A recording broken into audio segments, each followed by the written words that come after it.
je vais appeler, je vous ai dit qu'il n'y aurait pas beaucoup de discours aujourd'hui, et c'est le cas, mais il y a une personne que j'admire énormément, encore une fois, pas parce qu'elle a un titre ronflant à l'UNESCO, pas parce qu'elle est directrice générale adjointe, pas parce qu'elle s'occupe des sciences humaines et que ce sont des choses extrêmement importantes, mais simplement parce que c'est une personne qui a une carrière incroyable qu'elle a déroulée à l'OCDE et aujourd'hui, depuis 2020, à l'UNESCO, mais parce que c'est une personne que j'ai vue faire sur le terrain, c'est une personne que j'ai vue faire avec ses équipes, parce que vous savez, il y a des gens qui sont tellement extraordinaires quand ils sont en public, et puis quand les lumières s'éteignent, ça devient des gens incroyables. Je l'ai vue faire avec ses équipes, je connais son talent, je connais sa générosité, je connais son envie de transformer le monde. Mesdames et messieurs, je vous demande d'applaudir très fort Madame Gabriela Ramos.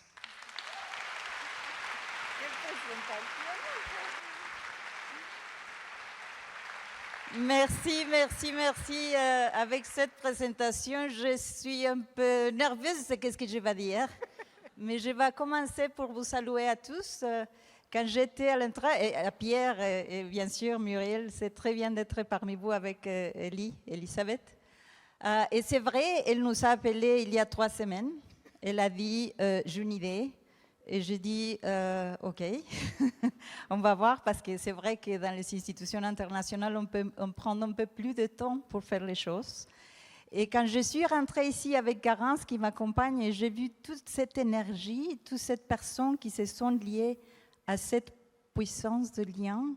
Je dis, mais c'est incroyable, c'est très bien, parce qu'elle a eu cette rêve, mais à la fin, cette boue qui a donné vie à ce message et à cette histoire.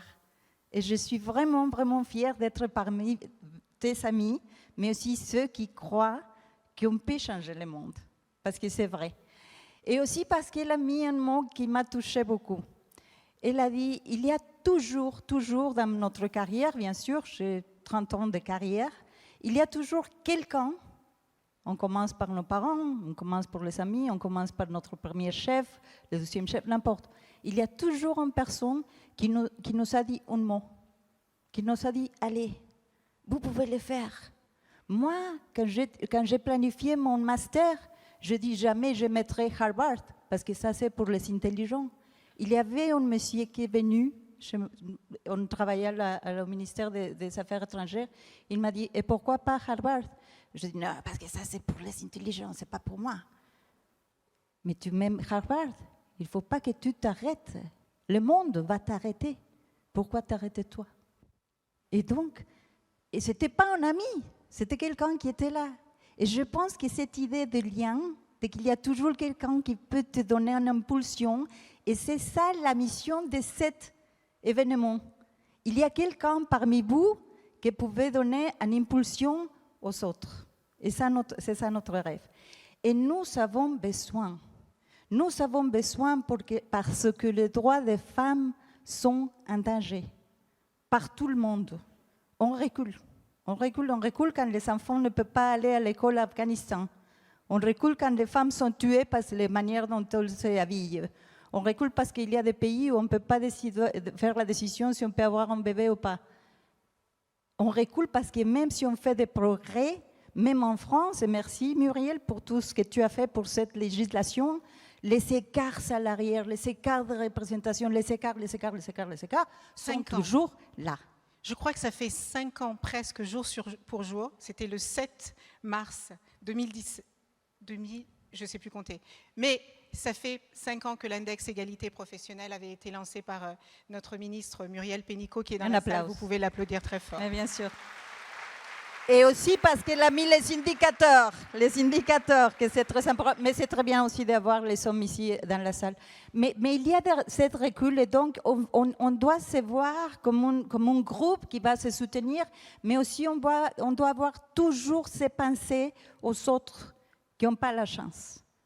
Et moi, je vais dédier cet événement à une femme énorme, une femme de 25 ans, qu'on a sorti de l'Afghanistan. Elle ne pouvait pas rester parce qu'elle faisait le sport. Et vous savez, elle avait cette NGO, Free to Run. Moi, je suis marathonienne et je dis free to run. On n'a jamais pensé à ça. Et donc, c'était moi, à ce moment-là, son lien. Maintenant, elle est aux États-Unis, mais je vais les dédier parce que, comme toujours, il faut toujours penser à ceux qui ont plus de vulnérabilité. Je suis fière, je suis en minute et tu m'as dit de dire qu'est-ce qu'on fait à l'UNESCO. À l'UNESCO, on fait tout, bien sûr, on fait l'éducation, on fait la culture, on fait la science sociale. Et on dit qu'il faut légiférer l'égalité, il faut construire les institutions, mais il faut construire les mentalités. Et nous avons ce programme que peut-être on va partager le 8 juin avec notre invitation au premier dîner de la puissance de Liane à l'UNESCO, parce qu'il faut changer les mentalités. Changing mentalities et changing societies.